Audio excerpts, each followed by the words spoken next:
apa yang dianggap normal pada zaman itu, tapi ternyata luar biasa di zaman kita. Oke, jadi ketika saya ke sana itu Mas, yang saya lihat, bagi saya aneh, nih serius, bagi saya aneh. Tapi kok orang lain nggak aneh? Mau tau nggak apa Mas? Apa itu? Jadi banyak orang itu bisa terbang. Di situ memang ada beberapa kompleks ya. Kadang kan orang masuk beda-beda ya penglihatannya sih ya. Ada tempat yang untuk peribadahan itu ada komplek, ada penghidupan itu memang ya tentram, ayam tentram itu.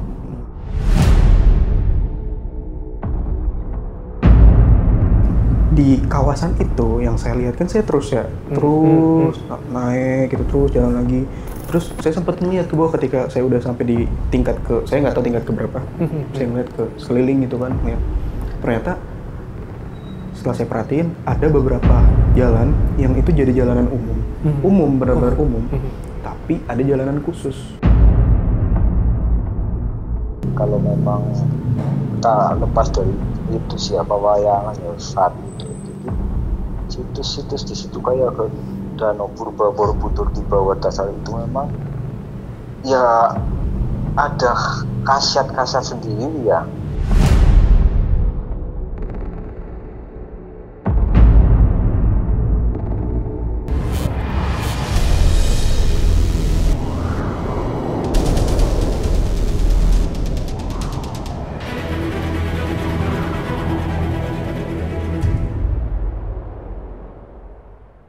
Assalamualaikum warahmatullahi wabarakatuh. Waalaikumsalam. Kembali lagi bersama kami di Time Travel.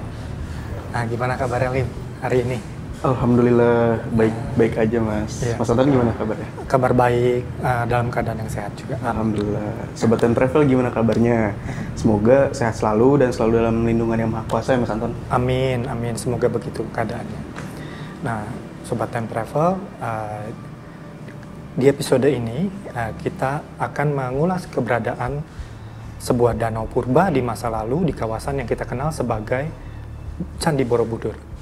Nah, mungkin di episode sebelumnya kita sempat menemukan ada sebuah lapisan yang berisi susunan batu berlapis di bawah pondasi Borobudur saat ini. Nah, Sobat Time Travel bisa menyaksikan episode itu di episode kita yang sebelumnya ya, episode Borobudur. Tapi di kesempatan kali ini jauh lebih istimewa lagi karena Mas Amin dan Alif akan menelusuri ke sebuah zaman, ke sebuah masa di kawasan Borobudur yang masih memiliki danau purba di sekitarnya.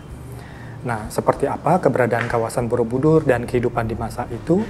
Tanpa berlama-lama lagi, kita tanya ke Alif hasil penelusuran Mas Amin dan Alif waktu itu ke masa Borobudur waktu memiliki danau purba. Okay. Nah, Alif, pertanyaannya begini. Kalau waktu itu kan kita udah pernah ke Borobudur melihat lapisan itu. Nah, kalau penelusuran kali ini itu kira-kira berapa tahun sih, Alif? Oke. Ke masa yang di mana? Oke. Bismillahirrahmanirrahim. Di episode sebelumnya tentang Candi Borobudur, tadi udah Mas Anton sampaikan sedikit bahwa kita pernah ke sana, ke kawasan sebelum adanya Candi Borobudur yang sekarang, yang dulu ada pondasi di bawah pondasi Borobudur yang sekarang ya. Dan sekarang kita akan mengangkat kawasan Candi Borobudur lagi, tapi mungkin lebih jauh lagi. Okay. Kalau misalkan saya bisa perkirakan, kira-kira jarak tahunnya mungkin bisa sekitar ratusan ribu tahun yang lalu, atau mungkin lebih ya. Gitu. Karena kan lagi-lagi kalau untuk ukuran waktu kita agak sulit. Kalau waktu di episode sebelumnya itu kan sebuah kawasan juga yang banyak didatangi orang. Nah, kalau yang di masa yang kita datangi, Alif datangi sama Mas Amin sekarang itu, apakah kawasannya masih kawasan yang sama? Kalau dilihat dari kejauhan, gambaran besarnya itu seperti apa? Oke. Kalau di episode sebelumnya itu kita bahas tentang Candi Borobudurnya, pondasi di bawah Candi Borobudur yang sekarang. Tapi kalau misalkan di episode kali ini kita udah disampaikan sebenarnya tema besarnya adalah Danau Purba. Kawasan di sekitar kawasan Candi Borobudur tempo dulu. Nah, secara penglihatan manusiawinya, secara alamnya, sekarang kan udah nggak ada danau tuh Mas, sama sekali nggak ada, daratan semua. Dan di episode yang lalu tentang Candi Borobudur itu juga nggak ada danaunya, ya kan? Nah, tapi kalau di episode kali ini tuh ada danaunya. Danaunya itu dari mana sih? Danaunya itu kalau bicara soal daerah, patokan-patokan daerahnya, saya kurang paham, saya kurang tahu. Tapi yang jelas, kalau misalkan saya lihat ketika ke sana, danaunya itu sangat luas banget. Luas banget ya. Benar-benar luas. Kalau kita berada di tengah-tengah danau itu kayak nggak kelihatan ujungnya. Tepiannya. Iya, nggak kelihatan. Karena benar-benar saking luasnya itu. Padahal Danau Toba aja juga udah luas banget ya sebagai perbandingannya ya. Iya. Apalagi yang ini lebih luas dari Danau Toba gitu. Iya, kayak gitu. Gambaran landscape secara luasnya kalau kita lihat kawasan itu. Kalau misalkan Sobat Time Travel dan Mas Anton bisa bayangin, saya mulai berangkatnya itu dari danau, tapi udah mendekat ke arah daratan. Oke. Nah, kalau dari situ, dari atas kapal ya, kapal kayak rakit lah kalau bisa dibilang, rakit yang bambu-bambu gitu lebar. Tapi ada buat orang duduk di atas kapalnya itu, ada atapnya gitu. Melihat ke depan sana, jauh ke depan sana dan ke atas, itu udah kelihatan bentuk bangunan dari Candi Borobudur itu sendiri, tapi bukan yang sekarang. Bentukannya itu kalau dari jauh kelihatan siluet kayak balok-balok gede banget gitu. Apalagi kalau misalkan lagi matahari terbit, terus cuacanya lagi cerah, itu kelihatan jelas di atas, tapi jauh, tapi di atas kelihatan. Nah, seringnya di kawasan itu ketutup kabut atasnya. Tapi kalau misalkan ada cahaya matahari, siluetnya kelihatan dari balik kabut itu. Gitu. Tapi jauh di sana. Berarti keberadaannya itu juga bisa terlihat dari segala penjuru yang juga menonjol lah ya gitu ya, dari segala penjuru keberadaan bangunan itu. Kalau yang saya lihat pertama kali saya datang itu dari satu sudut. Itu kelihatan dari jauh. Saya masih ada di atas danau itu, di atas rakit. Itu kelihatan ke atas. Nah, kalau misalkan kita lihat dari atas, pantauan eagle eye gitu ya, itu kawasannya tuh, jadi dia ternyata ada kompleks gitu, kompleks candi, kompleks bebatuan, kompleks peribadahan itu, terus di bawahnya lagi ada tempat-tempat, jadi kayak ada bangunan-bangunannya, ada yang aktivitas warga, itu kan luas banget, kawasan luas banget, ada hutan-hutan dan sebagainya, dan di sebelah selatannya, ya itu danaunya besar banget. Yang tadi saya bilang besar banget, luas besar. Nah, keadaan danaunya itu karena saking luasnya, jadi kalau kita lagi naik di atas perahu, di atas rakit, itu ada gelombang airnya, saking luasnya. Karena terpaan angin kan juga itu ya, bikin air itu bergelombang gitu, kayak gitu sih. Secara gambaran luasnya. Ya, kita masuk ke yang lebih detail lagi ketika misalnya Alif memulai perjalanan penelusuran di kawasan Borobudur ini, Danau Purba di Borobudur, di danau, kita habis itu kemana, Alif? Tadi saya ada di atas rakit. Iya, di atas rakit, ya kan? Di tengah danau. Ngelihat ke depan sana, jauh di sana, itu udah kelihatan bangunannya, gitu. Terus akhirnya saya nepi lah, itu rakit nepi ke dermaga. Dermaga yang mana ya dermaga pada umumnya lah, dan itu jalanannya dari kayu ya, yang di atas danau itu. Terus tepian danaunya tuh kanan kiri luas gitulah. Nah, turun dari rakit itu, kan orang banyak berseliweran. Yang unik adalah di dermaga itu ternyata ramenya tuh bener-bener rame aktivitas warga. Saya lihat tuh ada yang transaksi, entah transaksi apa, ada yang jual-jualan dagangannya dia, ada yang ngobrol, ada yang gendong anak gitu, ada yang anak digandeng, ada yang ya seliweran lah biasa. Kayak kehidupan sehari-hari. Kayak kehidupan sehari-hari gitu. Nah, kalau dari postur dan bentuk perawakannya itu seperti apa? Nah, ini unik nih.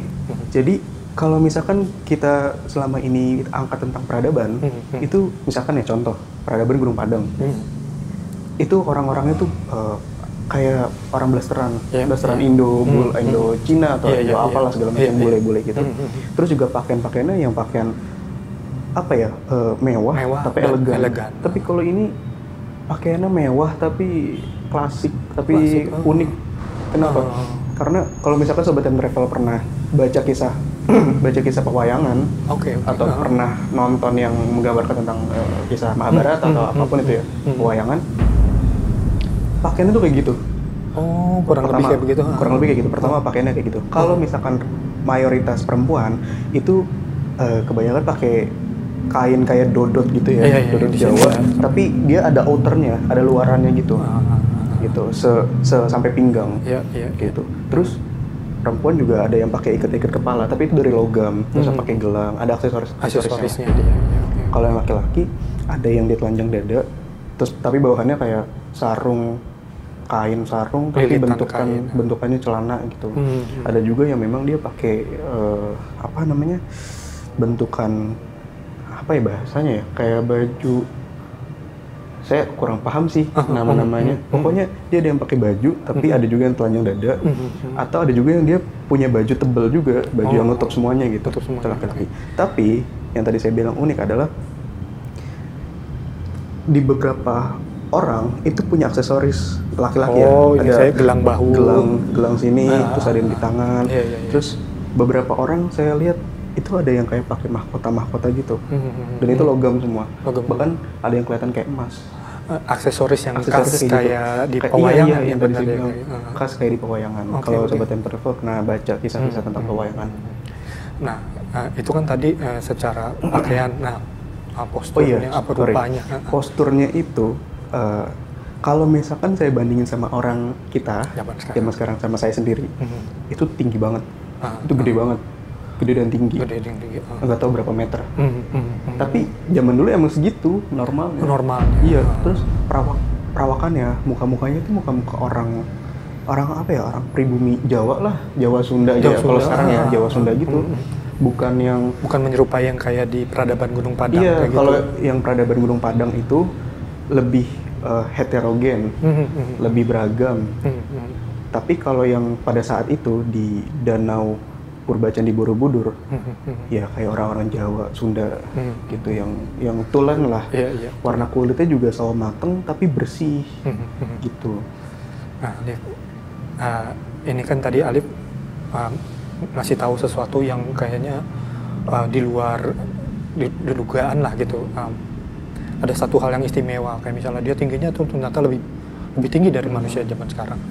Nah, kalau di peradaban Gunung Padang saja itu istilahnya peradabannya tinggi, teknologi batinnya tinggi. Nah, itu kan udah dianggap normal ya pada zamannya itu. Nah, apa yang dianggap normal pada zaman itu, tapi ternyata luar biasa di zaman kita. Oke, jadi ketika saya kesana itu Mas, yang saya lihat, bagi saya aneh, nih serius, bagi saya aneh.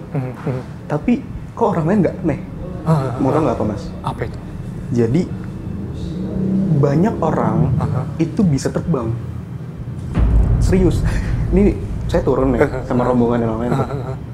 Nah kebetulan saya juga pakai pakaian yang sama kayak mereka, gitu, dan ngerasanya tingginya sama, makanya orang pada nggak heran lah. Gitu. Saya juga nggak tahu gimana, tapi begitu adanya. Terus di depan saya itu pada terbang, begitu aja terbang. Bahkan yang saya lihat ada bukan beberapa malah banyak sih, itu ngilang. Iya, jadi kayak sesuatu hal yang wajar aja di zaman itu ya. Ibarat kita itu pakai motor, pakai mobil. Tapi kalau orang suku pedalaman apalah gitu ya, ya bagi mereka itu hal yang unik, hal yang aneh. Nah sama kayak yang zaman itu, mereka terbang, mereka tiba-tiba ngilang, tiba-tiba datang, terus ngilang lagi. Itu hal yang wajar banget. Itu bagi saya tuh, loh, kok bisa ya gitu. Tapi kan kalau tadi Alif cerita bahwa kehidupannya hampir sama kayak kita, berarti tidak meninggalkan kayak keseharian hidup orang pada umumnya ya. Mereka makan, bersosial, mereka butuh ada makanan lah gitu ya istilahnya. Ya kalau misalnya memang mereka nelayan ya mereka mencari ikan gitu aja. Bukan karena ada kemampuan kayak gitu dia tiba-tiba semuanya jadi serba instan Iya. gitulah ya. Gitu. Nah, kalau untuk itu, saya ngejawabnya dari pengalaman yang saya lihat ya. Jadi pas saya masih di atas rakit, itu memang kelihatan di beberapa sudut, di beberapa titik dari danau itu ada kayak model orang-orang yang ngambil ikan, nelayan kali ya. Mereka juga pakai, ada yang perahu kecil, sampah kecil, ada juga yang pakai rakit kayak kita, tapi dia nggak ada atapnya. Nah, itu sama, dia ngejala gitu pakai kayak model jaring, ada juga yang kayak model pancing gitu sama. Jadi bukan yang karena tadi bisa tidak terbang, meniadakan kehidupan. Itu yang saya lihat sih, itu yang saya lihat, nggak ada yang tiba-tiba keluar sendiri kan, yang nggak gitu, tapi tetap ada proses. Nah, terus juga selain itu yang saya lihat setelah saya dari si dermaga itu, nah wilayah sekitar itu kan jadi kayak model tempat aktivitasnya warga, jual beli atau jalan-jalan doang dan sebagainya. Sama ada yang dia sebagai kusir, situ ada kereta kuda, ada kayak pedati delman gitu. Itu transportasinya. Itu transportasinya. Jadi transportasi yang saya lihat pada saat itu ada yang delman, pedati, ada yang kayak gerobak tapi ditariknya sama sapi atau kerbau, ada yang pakai kuda doang. Jadi naik kuda langsung naik gitu. kudanya. Ada yang ya udah jalan kaki aja gitu kan. Nah, berarti kan semua ini mereka nggak pakai kemampuannya itu. Iya, betul, gitu. betul. Terus yang jualan-jualan juga orang-orang yang dagang saya lihat ya udah begitu aja, jualan, ada transaksi jual beli dan sebagainya. Jadi nggak pakai yang tiba-tiba dia ada emas atau bukan, enggak sih. Itu yang saya lihat. Nah, kita tadi setelah Alif ceritakan bahwa kehidupannya juga berjalan seperti kayak kehidupan normal kita di dunia sekarang lah gitu ya. Nah, kita lebih masuk lagi ke dalam nih, Alif. Masuk ke area yang mau mendekati ke keberadaan bangunan yang gitu. Nah, apa yang Alif lihat? Misalnya kayak gini, apakah jalanannya sudah tertata, semua lingkungannya sudah tersusun dengan rapi kayak gitu? Jadi setelah saya dari wilayah dermaga itu sampai terus, nah yang saya perhatiin itu jalanannya masih tanah sebenarnya, tapi nggak tahu gimana tanahnya itu tanah yang bersih gitu, nggak ada kayak sekarang yang ada bolongan atau misalkan yang becek banget, tidak terawat itu, tapi benar-benar terawat, padahal dipakai tiap hari sama orang, sama kereta kuda itu dan sebagainya. Dan yang paling unik adalah jalanan itu nggak kotor. Padahal kan logikanya zaman sekarang aja ada delman misalkan di Jakarta atau di tempat daerah lain itu ada kotorannya walaupun udah ditampung tapi ada yang berceceran. Di sana nggak ada, bersih, benar-benar bersih dan nggak ada bau kotoran. Nah, sebelum saya itu kan bagian dari gambaran itu, gambaran wilayahnya itu. Yang saya lihat kenapa bisa nggak kotor, saya perhatiin tuh yang kereta kuda lalu lalang yang buat warga biasa atau yang gerobak ditarik sapi atau kerbau, itu ternyata di bawahnya tuh dikasih nampah gitu, kayak model kain lah gitu atau apalah gitu yang buat tempat tampungan itu. Tapi benar-benar itu tertutup sama itu kotoran dari hewan itu nggak keluar sama sekali, bisa kayak gitu loh. Beda sama yang zaman sekarang, masih ada yang bisa keluar makanya kotor itu sih. Nah, terus masuk dari dermaga itu, saya lanjut ke arah lurus aja sih. Nah, jadi yang saya perhatiin di beberapa tempat memang ada taman-taman, ada hutan-hutan juga masih ada, pohon-pohonan yang lebat gitu. Kalau landscape luas, kalau kita lihat dari atas itu memang banyak pohon, banyak hutan. Tapi di beberapa tempat ya ada yang pemukimannya, ada gimana sih pemukiman yang saya lihat? Pemukiman yang saya lihat itu ada di beberapa kawasan. Kalau kita lihat dari atas ya. Nah, ada di beberapa titik. Bentuk rumahnya itu bentukan rumah yang bukan seperti Gunung Padang, bukan di peradaban Gunung Padang, karena ini lagi-lagi kawasan atau masa yang jauh lebih tua lagi. Iya, rasanya lebih tua dan klasik tapi bagus gitu. Nah, bangunannya tuh pondasinya bukan kebanyakan ya, hampir semua rumahnya itu punya pondasi dari batu balok atau ada beberapa batu-batu kayak model batu kali. Di atas itu dikasih kayu itu sebagai penyangga rumahnya, dan rumahnya itu ada yang memang dari kayu-kayu itu yang disusun dan sebagainya. Ada juga yang dari model bambu tapi tebel kelihatannya gitu. Nah, atapnya itu kayak model rumah-rumahan di Jawa lah. Jawa, Iya, kayak joglo kayak gitu. joglo gitu. Tapi bagus dan besar-besar. Gitu sih. Ada beberapa rumah yang modelnya model panggung, ada yang datar biasa. Kalau model panggung dia naik ke atas itu pakai balok, batu balok yang jadi kayak tangga gitu. Gitu. Nah, terus menuju ke tempat yang tadi kita lihat dari jauh itu. Ternyata kesana itu ngelewatin beberapa tempat yang unik lagi. Jadi ada beberapa titik itu kalau saya lihat isinya cuma laki-laki semua. Ada tempat yang lain isinya cuma perempuan doang. Oh gitu. Nah, di tempat yang laki-laki doang itu kebanyakan ya yang saya lihat itu aktivitasnya kayak prajurit.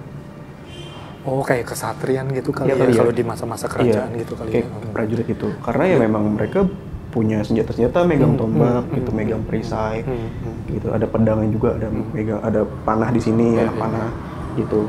Dan lagi-lagi punya aksesoris itu kayak gelang, ada ininya, ada ikat kepala dari logam, gitu. Atau ada yang dari kain juga ada, kayak gitu. Kalau yang perempuan itu sama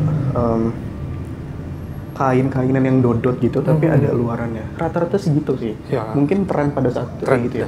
Itu yang kayak mungkin disebutnya kayak keputren gitu ya, buat yang khusus putri ya. Nah, berarti ada yang membedakan juga tuh antara misalnya kalangan biasa dengan orang-orang, kan itu kan kayak kota yang tersusun rapi, ada kayak sebuah pemerintahannya. Mungkin ada orang-orang yang pejabatnya ya katakanlah gitu. Nah, jadi saya akan menjawab pertanyaan itu sambil saya cerita. Setelah saya ngelewatin tempat-tempat itu, akhirnya saya masuk ke wilayah yang bisa dibilang itu wilayah khusus. Karena dia ada dinding pembatas gitu. Terus jadi sebelum kita masuk tuh kayak disambut sama gapuranya, untuk pintu masuknya. Masuk ke kawasan itu, yang tadinya tanah, jalanan yang tanah, itu beda. Jalanannya tersusun dari batu-batuan, kayak pondok, tapi ini kotak-kotak gitu. Kotak-kotak bagus banget, bagus dan pokoknya bagus deh. Jadi ada pembeda, jadi kayak ada kawasan yang khusus gitu. Nah, kesana itu masuk di kayak pintu gerbangnya gitu, masuk. Itu kita mesti naik ke atas sampai bisa ke puncak yang dari danau itu kita lihat. Ada bangunan yang itu ya. Ada bentuk bangunan yang di atasnya. Dan kawasan itu luas, lebar, dan itu bertingkat-tingkat. Kayak gitu. Gimana sih bentuk bangunannya? Kalau kita lihat dari bawah, dari si titik gerbang itu, bentuk bangunannya bukan kayak Candi Borobudur sekarang ya, emang nggak ada ya. Nggak, bukan kayak stupa-stupa, tapi kayak apa ya? Batu-batu balok yang gede-gede gitu, yang ada berapa susun ditempatin gitu sampai atas itu ada. Terus naik ke sana itu kan dia kan karena bukit ya, kontur bukit. Oh, jadi susunan bertingkat dong. Nah, jadi kayak susunan bertingkat, dan naik ke atas itu ya harus pakai tangga. Jalan lagi ada tangga lagi. Dan kawasan itu ya yang tadi saya bilang jalanannya dibuat seperti pakai susunan batu balok gitu, ada susunannya gitu. Nah, oh iya, belum menjawab pertanyaan yang tadi. Nah, pas di sana ada hal unik yang saya lihat. Kalau misalkan sebelumnya itu saya lihat orang-orang ya kebanyakan pakaiannya gitu-gitu aja ya. Terus aksesorisnya gitu-gitu aja. Nah, ketika masuk ke wilayah yang itu, mungkin bisa dibilang itu tempat khusus peribadahan kali ya, tempat peribadahan, tempat budaya. Budaya. Pusatnya itu. Di sana ada beberapa orang yang lebih keren lagi. Yang saya lihat itu ada beberapa orang yang pakai mahkota itu, mau laki mau perempuan.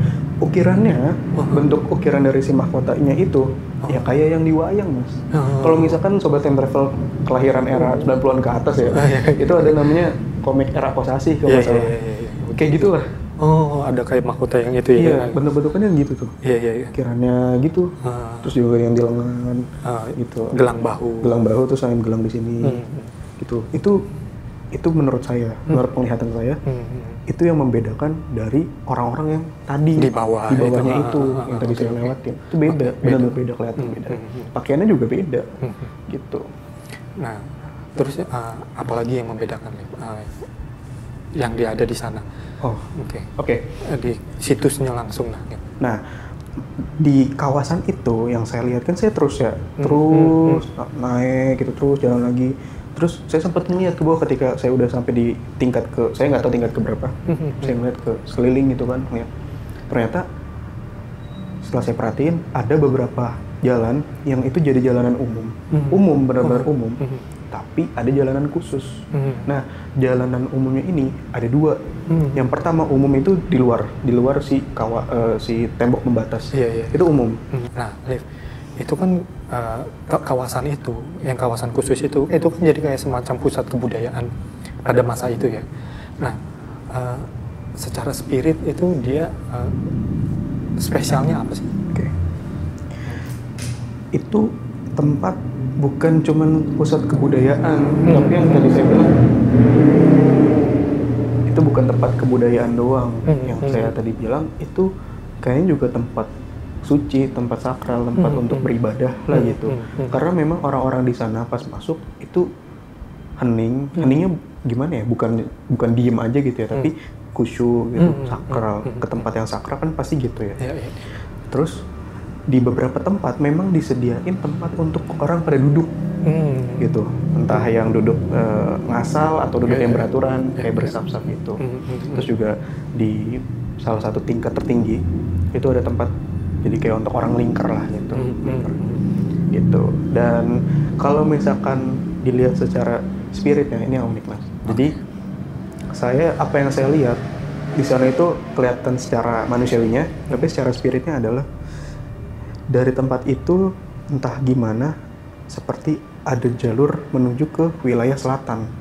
Oh, gitu. Kita pernah angkat di episode Astana Buddha kalau nggak salah. Itu kan juga Astana Buddha itu sebagai persimpangan ke tempat-tempat lain. Nah, ini juga sama yang menghubungkan antara si tempat Candi Borobudur ini, tempat suci ini ke salah satunya ke titik di selatan gitu, tempat di selatan. Jadi itu yang jadi keistimewaan juga yang mungkin orang-orang baru ketahui saat ini ya kali. Gitu. Nah, mungkin kita bisa cari tahu dari Mas Amin penelusurannya dia waktu ada di Danau Purba di kawasan Borobudur ya. Untuk lebih jelasnya kita akan menghubungi Mas Amin.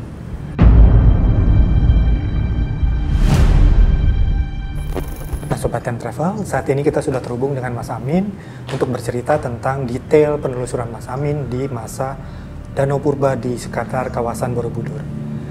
Assalamualaikum warahmatullahi wabarakatuh, Mas Amin. Assalamualaikum, Mas Amin. Waalaikumsalam warahmatullahi wabarakatuh, Mas Anton yang cakep dan Mas Alim yang gagah. Gimana Mas Alim kakak? Kabar baik, Mas Amin. Gimana kabar Mas Amin dan keluarga? Alhamdulillah, puji Tuhan selalu menyertai keluarga kami. Alhamdulillah. Syukurlah.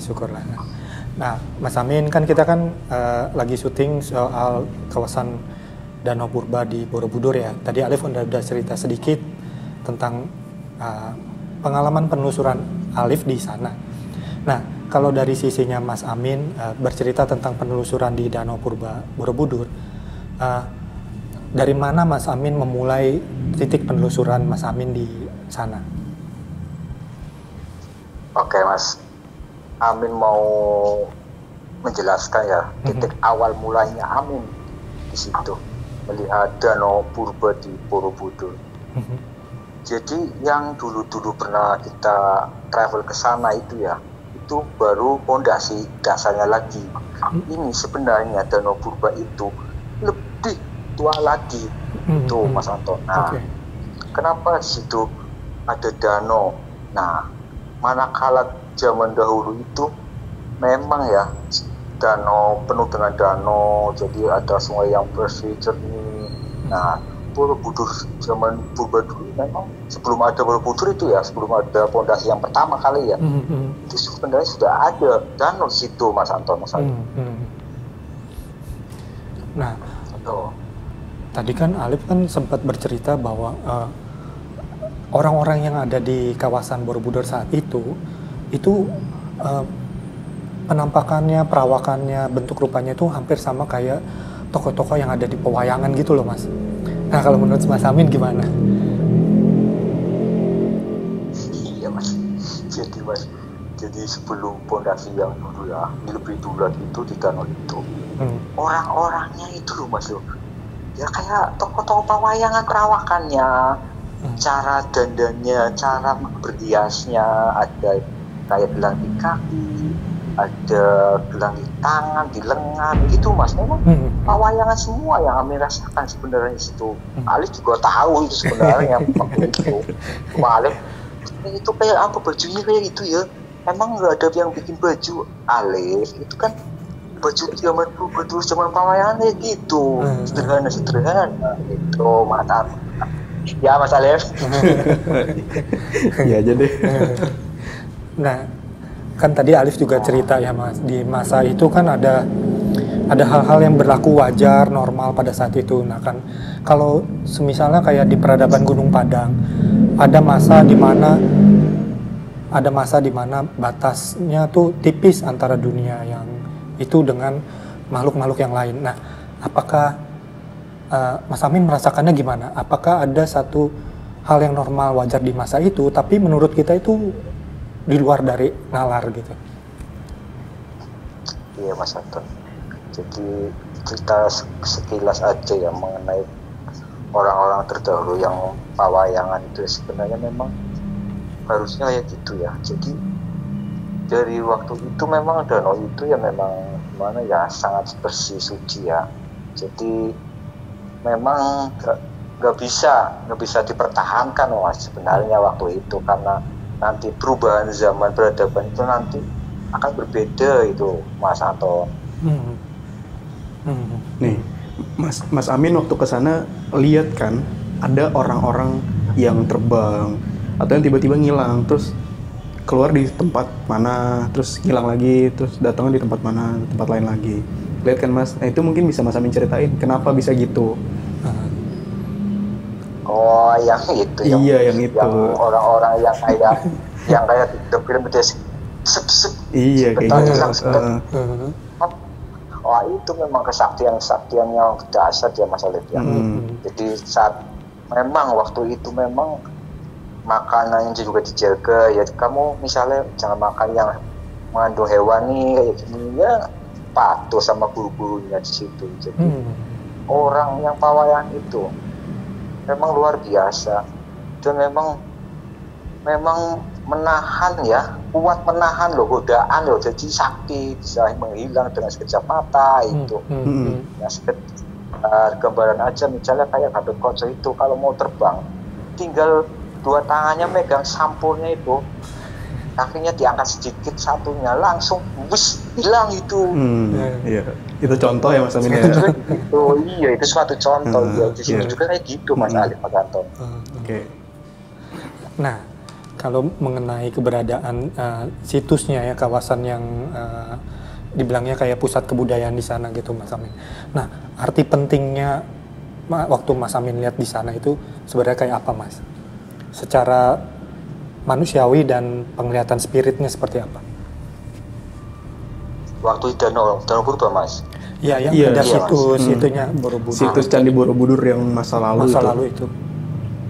Nah, jadi itu ya, kalau memang kita lepas dari itu siapa wayangan ya saat itu. Jadi situs-situs di situ kayak ke Danau Purba Borobudur di bawah dasar itu memang ya ada khasiat-khasiat sendiri ya, airnya dan lingkungannya itu ya.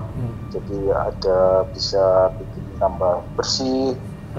Itu untuk perawatan semuanya, untuk perawatan para leluhur dulu situ Mas Anton Mas Alif. Nah untuk era sekarang ya, yang non spirit ya, spiritual ya, ya kayak kebingungan sebenarnya, tahu tapi kebingungan juga kayak gitu. Masa ada zaman pawayangan kayak gitu ya, itu ada sih ya. Tuh kalau anak milenial ya mesti kepenasaran itu Mas. Kalau orang-orang zaman dahulu yang kesini memang paham itu Mas. Gini Mas, kan kalau Candi Borobudur zaman sekarang itu kan jadi tempat sentral lah, tempat spiritual, tempat budaya juga. Nah, kalau yang zaman dulu yang Mas Amin bilang kayak zaman pawayangan, apakah itu juga tempat peribadahan, tempat spiritual, tempat budaya, apa gimana? Mungkin Mas Amin bisa ceritain apa yang Mas Amin lihat, apa yang Mas Amin tahu. Oke, jadi itu memang tak lepas ya, jadi sama sih untuk kepada itu peribadahan ada sih ya, ada bagian-bagian untuk sesuci juga. Jadi peradaban dahulu itu memang secara tidak langsung dan langsung itu sekarang diteruskan tempat tersebut gitu, yang baru-baru saat ini gitu. Jadi nggak lepas itu namanya adat ya, adat purba zaman dulu gitu, masih kental itu. Oke, berarti yang Mas Amin maksud adalah dari zaman dulu sampai zaman sekarang itu nggak berubah tradisinya, yaitu tempat tersebut menjadi sebuah tempat yang sakral, itu kan maksudnya? Iya. Dari zaman dulu sampai zaman sekarang masih begitu, masih sakral ibaratnya. Iya, masih sakral juga. Oke, nah sedikit lagi nih Mas, pertanyaan dari saya. Kalau yang Mas Amin lihat, tempat sakral itu atau situs Candi Borobudur yang masa lalu itu, gimana sih kondisinya, gimana lingkungannya, atau gimana gambaran luasnya gitu? Apakah sebuah kompleks atau cuma satu atau gimana? Ya, jadi kayak yang Amin lihat itu, di situ memang ada beberapa kompleks ya. Kadang kan orang masuk beda-beda ya penglihatannya sih ya katanya.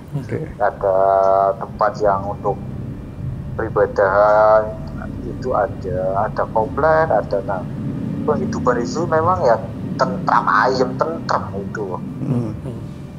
Itu Lev. Oke. Nah, di kawasan sekitar situs sakral itu, situs Candi Borobudur tempo dulu itu, apakah itu cuman kawasan spiritual, kawasan peribadahan, atau di situ ada misalkan kayak rumah warga atau pasar, atau misalkan bangunan pemerintahan, atau mungkin ada tempat prajurit? Gimana Mas Amin? Mungkin bisa diceritain. Yang ada semua ya, lebih ke dalam itu ada semua, jadi komplit. Ada kayak lingkungan, ada tempat peribadahan, dan perkampungan, ada kegiatan warga, semuanya di situ ada kayak kerajaan, keraton, putra, ya ada situ, komplit. Oke. Karena begitu luas loh Mas Alif, Mas Anton. Iya. Terus kalau misalkan saya lihat nih Mas dari sudut pandang atas gitu ya, dari atas gitu. Jadi kita kayak ngelihat secara wilayah luas, itu kan Danau Purba Candi Borobudur itu sebenarnya luas banget ya Mas ya.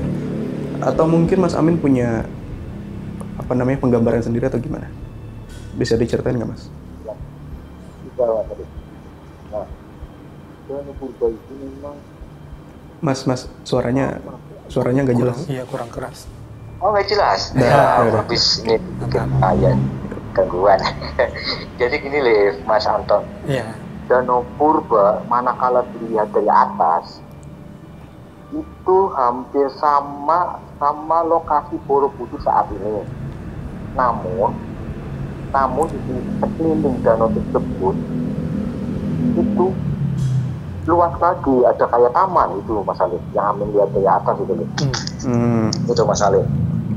Berarti kurang lebih memang ya adatnya itu loh masih kental situ.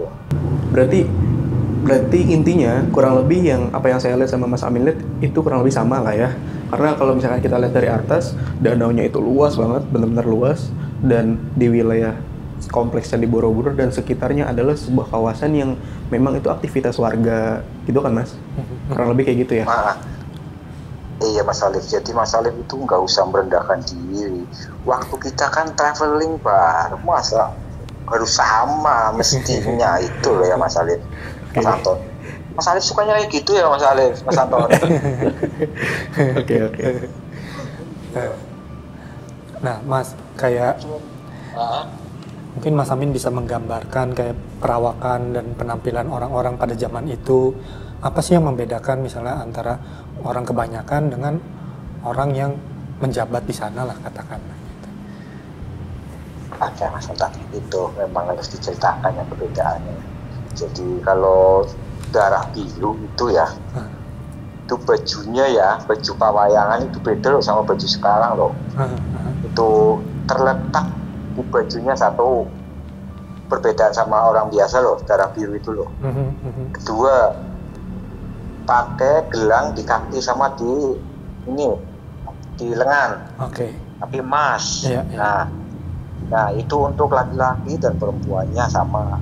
Bedanya kalau laki-laki kebanyakan ada sedikit senjata, tapi itu senjata daerah mana itu banyak sih, beda-beda. Nah untuk perempuannya sendiri itu sama tapi beda, pakai kain. Pakai kain, oke.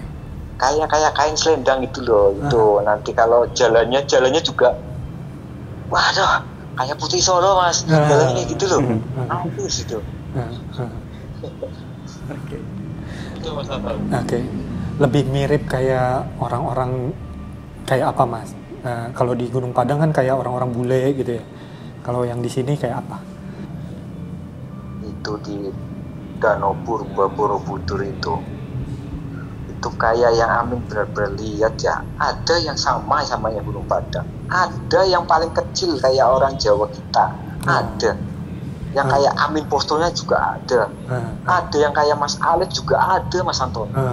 Besar, tinggi ya. Dominan itu lebih gede-gede mas.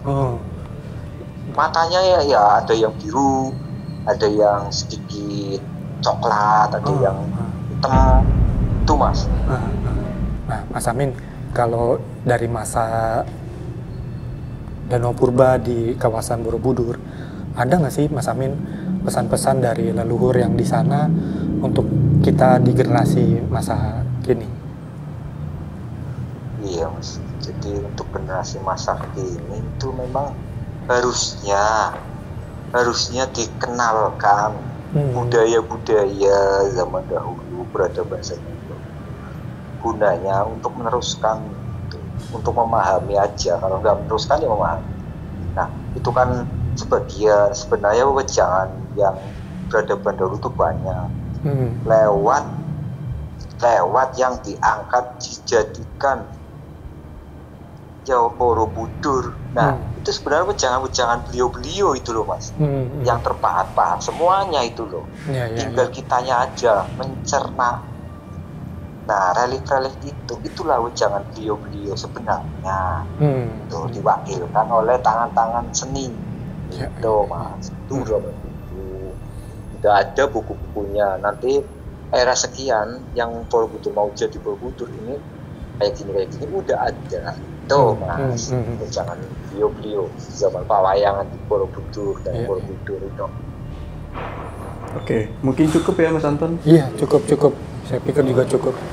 Jadi sebenarnya kan pesan-pesan para leluhur sebenarnya ada tercatat di berbagai peninggalan zaman purba di masa sekarang, yang generasi kita tuh harusnya bisa membaca pesan-pesan itu melalui peninggalan di masa lalu. Oke, Mas Amin, saya pikir cukup untuk detail penelusuran dari Danau Purba di kawasan Borobudur. Terima kasih banyak Mas Amin atas ceritanya. Salam buat keluarga di sana, sehat selalu dan dalam lindungan Tuhan. Assalamualaikum Mas Amin. Assalamualaikum. Waalaikumsalam warahmatullahi wabarakatuh. Dadah. Oke Sobat Time Travel, kami pikir sekian dulu wawasan kami tentang salah satu keberadaan yang lebih istimewa dari cerita episode kita tentang Borobudur sebelumnya. Mungkin ini bisa menjadi wawasan bagi kita generasi muda untuk bisa menghargai peninggalan-peninggalan leluhur dan membaca pesan-pesan mereka melalui peninggalan yang ada di zaman sekarang. Semoga tayangan ini bermanfaat. Tetap like, share, komen, dan subscribe di channel kita. Sampai kita bertemu di episode selanjutnya. Wassalamualaikum warahmatullahi wabarakatuh.